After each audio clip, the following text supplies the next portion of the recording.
Guys, வணக்கம். Welcome back to மயன.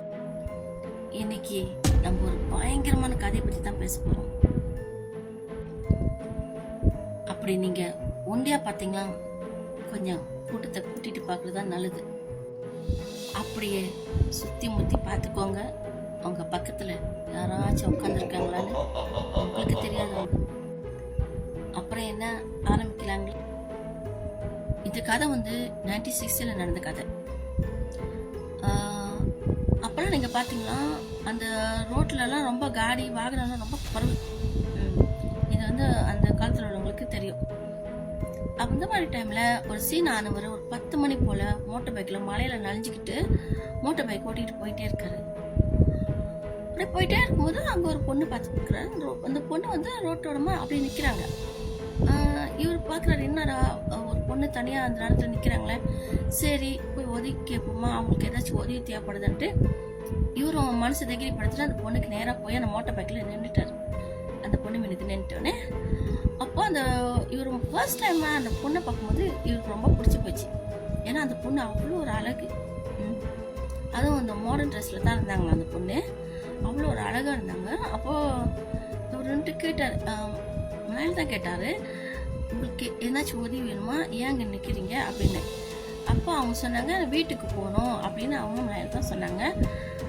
அப்போ அவர் உட்காரு அப்படின்னு அப்படி சொன்னார். இவங்களும் ஏறி உட்காந்துட்டாங்க அந்த மோட்டர் பைக்கில். மோட்டர் பாட்டு போயிட்டு இருக்கான்னு இவங்க ஒன்றுமே சொல்லவே இல்லை. ஒன்றுமே சொல்லாத போது இவர் யோசிக்கிறாரு, என்ன ஒன்றுமே சொல்லாமே வராங்களே அப்படின்ட்டு.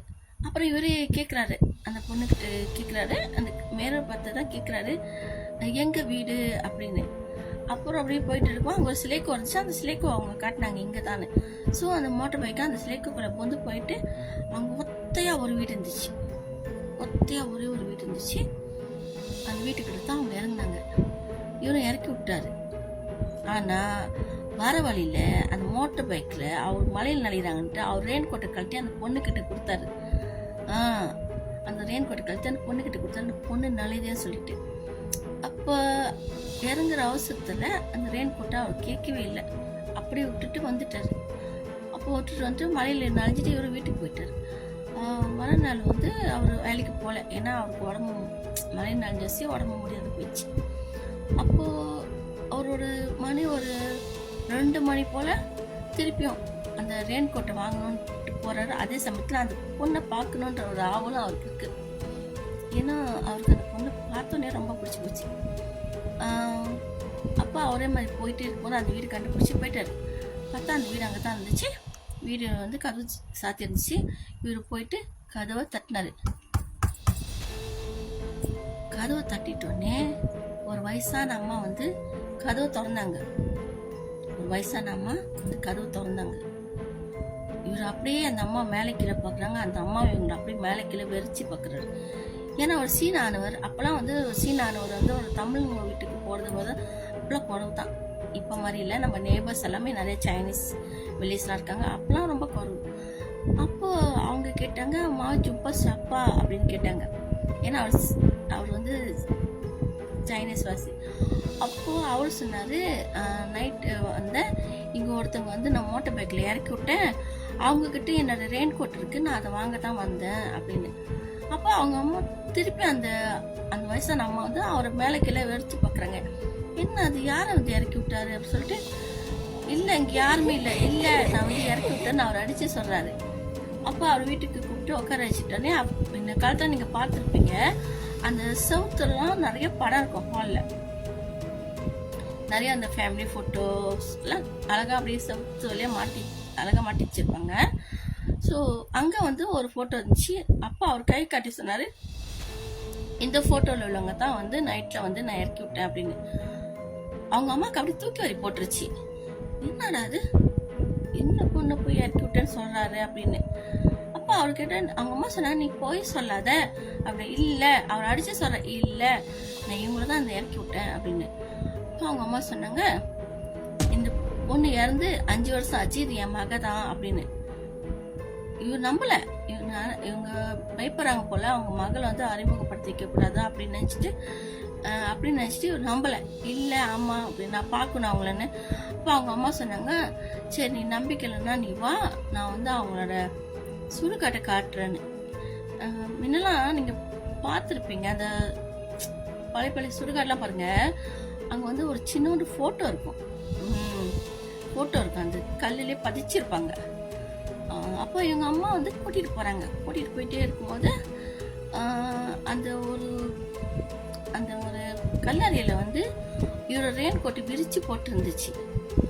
அப்போ அவங்க அம்மா நடந்து போகும்போது இவருக்கு தெரிஞ்சிச்சு இந்த அவரோட ரெயின் கோட்டை அங்கே தான் இருக்குது சொல்லிட்டு அவங்க அம்மா சொன்னாங்க, இதுதான் என் மகளோட கல்லறைன்னு.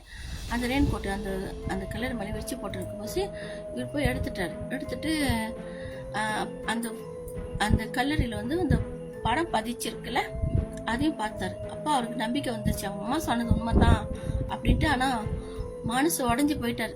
உண்மையாக மனசு உடஞ்சி போயிட்டார். ஏன்னா வாட்டி பார்த்தோன்னே அப்படியே பறி கொடுத்த மாதிரி அவருக்கு வந்து அவங்க அவ்வளோ பிடிச்சிருச்சு. ஸோ மறுநாள் வந்து அவங்க இறந்துட்டாங்கன்னு சொன்னோடனே அவர் ரொம்ப மனசு உடஞ்சி போயிட்டார். அப்புறம் அவங்க அம்மாவை எடுத்து அந்த வீட்டில் விட்டுட்டு அவர் அந்த ரெயின் கோட் எடுத்துகிட்டு போயிட்டார். அவர் ரொம்ப கவலையோடு போயிட்டு படுத்துட்டார். அன்னைக்கு நைட்லாம் எந்திரிக்கவே இல்லை, அப்படி போனவர் அப்படி படுத்துறது தான். அப்புறம் மறுநாள் காலையில் அவர் ரூமுக்கு கதவு திறக்கவே இல்லை. அவங்க அம்மா போயிட்டு அவர் அறையை கதவு தட்டுறாங்க, அவர் அறையை கதவு திறக்கல. தென் அவங்க அம்மா திறந்து உள்ளுக்கு போகிறாங்க, எழுப்புறாங்க, மகனை எழுப்புறாங்க, எழுந்திருக்க சொல்லி இந்த மாதிரி வேலைக்கு போகணும் மணி ஆச்சுன்னு. அவர் ஆடல அசியில் அப்படியே படுத்திருக்காரு. சரி வேகமாக போயிட்டு இன்னும் தட்டினா உடம்புலாம் சில்லுன்னு ஆச்சு. அவர் உடம்புல எந்த ஒரு அசைவமே இல்லாத போச்சு. அவங்க அம்மாவுக்கு பயம் எடுத்தா. அப்புறம் எல்லாத்தையும் கூப்பிட்டு பார்த்தா அவர் இறந்துட்டார். அவர் எத்தனை மணிக்கு இறந்தான்னு தெரியல, அவர் இறந்துட்டார்.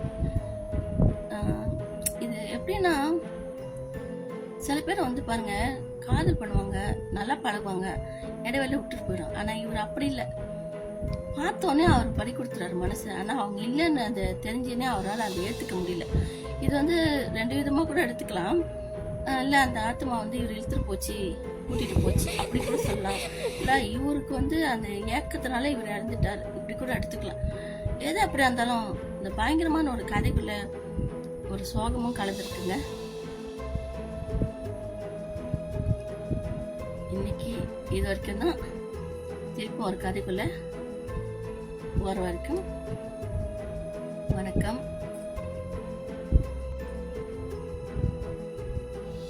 மர்ம கதைக்கு, பயங்கரமான ஒரு கதைக்கு மீண்டும் காத்திருங்கள்.